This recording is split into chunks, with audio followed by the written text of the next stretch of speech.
2018 में बिहार में कुल सांप्रदायिक घटनाएं 167 थी, जो पूरे देश का 33% है। पूरे देश में जितना दंगा हुआ उसका 33% अकेला बिहार में हुआ। 2019 में 135 सांप्रदायिक घटनाएं हुई, जो पूरे देश का 31% है। 2020 में बिहार में कुल सांप्रदायिकता हिंसा घटनाएं 117 थी, जो देश भर की सांप्रदायिक हिंसा का 14% है। 2021 में बिहार में कुल सांप्रदायिक हिंसा के मामले 51 थे, जो देश भर में सांप्रदायिक हिंसा के 13% है। 2022 में कुल सांप्रदायिक हिंसा के मामले में 60 थे, जो देश भर के जितने हुए उसमें 22% है। कहने का मतलब यह है कि देश को पूरी तरह से आग की भट्टी में झोंका जा रहा है।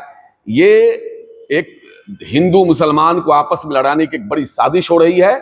सब लोग समझ रहे हैं, जो भी आदमी संविधान पर थोड़ा भी भरोसा करता है वो इस बिल के खिलाफ है। ये बिल पूरी तरह से काला कानून है और इसको राष्ट्रीय जनता दल किसी भी हाल में स्वीकार नहीं करता है।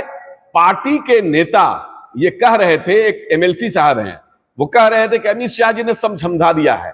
अरे आपको अमित शाह पर भरोसा है, लेकिन अपने उलमाओं पर, अपने संगठन पर, अपने अंतरात्मा पर आपको भरोसा नहीं है। तो इन्हीं बातों के लिए मैं मुख्य तौर पर आपको मैंने बुलाया था। और एक अहम बात, ये जो बिल आने के बाद एक साइड इफेक्ट शुरू हो गया। यूपी में तो जो हो रहा है वो आप देख ही रहे हैं। पूरे देश के वक्फ संपत्ति पर जब भी हमला होगा इसके जिम्मेदार नीतीश कुमार जी होंगे। नीतीश कुमार जी कभी सेकुलर नहीं रहे, वो सेकुलरिज्म का चोला ओढ़े रहे, क्योंकि 2014 से पहले इस तरह का कोई बिल आया नहीं था। लेकिन जब एक विशेष समुदाय को टारगेट करने वाला बिल जब भी आया, चाहे वो 370 का मामला हो, चाहे वो 3 तलाक बिल का मामला हो जो हमारे मजहबी मामले में दखलंदाजी की गई, चाहे वो एनआरसी का मामला हो, सीएए का मामला हो, जबरदस्त तरीके से इन्होंने उसका समर्थन किया। उस बिल को पास होने में आप किस बात के सेकुलरिज्म की बात करते हैं? बिहार के लोग ये पूछना चाहते हैं कि आखिर आपने इन बिलों का समर्थन क्यों किया?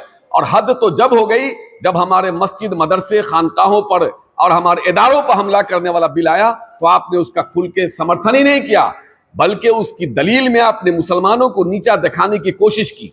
इसलिए इसको कभी माफ नहीं करेगा। नीतीश कुमार ने कभी सेकुलर थे, न हैं, न रहेंगे।